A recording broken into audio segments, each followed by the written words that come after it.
A metal is packed with electrons, and every one shoves every other one hard. The inside of a copper wire should be a churning mess. But the model we get taught pretends they ignore each other completely, and it works. That always felt like cheating. The deepest puzzle in solid-state physics. Landau answered it in 1956. Start with no interaction. Electrons are fermions. No two can share a state. At zero temperature, they fill the lowest states available, out to a radius in momentum space, the Fermi momentum. Inside, full. Outside, empty. That edge is the Fermi surface. Everything from here happens within a whisker of it. Your turn. Switch the repulsion on.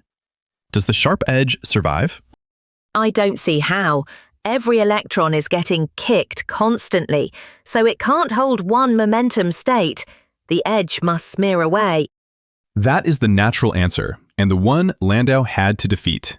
Watch. Turn the interaction up gradually and follow one electron sitting just above the C.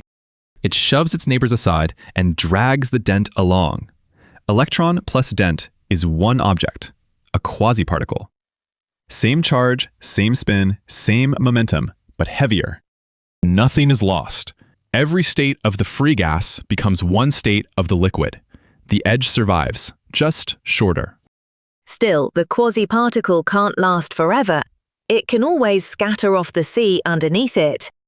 It can, so count how often. This is the whole argument. Measure energies from the Fermi surface, so 0 means sitting on it. Ours has energy epsilon 1. To scatter, it must knock an electron out of the sea. 2 in, 2 out. Energy conserved. The partner came from inside the sea, so its energy is negative. Both outgoing states must be empty, so both positive. Put those together, epsilon 2 is boxed between minus epsilon 1 and 0, a window as wide as epsilon 1. Then epsilon 3 must fit between 0 and epsilon 1 plus epsilon 2, a second window shrinking the same way. Two independent choices, each proportional to epsilon, so the decay rate goes like epsilon squared. Compare that rate with the energy itself. The ratio is epsilon over the Fermi energy, vanishing at the surface. Exclusion starves the scattering, and the quasi-particle outlives its own vibration. A question. At temperature T, a typical excitation carries energy, kT. How does the scattering rate depend on temperature? 1. Proportional to T. 2. Proportional to T squared. 3. Independent of T.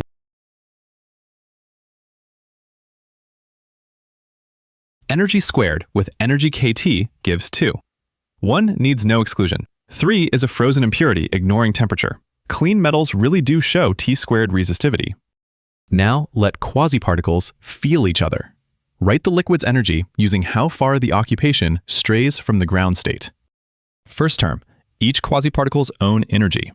Second, the price of having two at once, set by F, which depends only on the angle between them. Differentiate, and one quasi-particle's energy depends on what all the others are doing. Near the surface, that energy is a straight line, and its slope defines the effective mass. In liquid helium-3, the atoms push so hard that the effective mass is about 3 bare atoms, 6 under pressure. Now, something measurable. Warm it to T.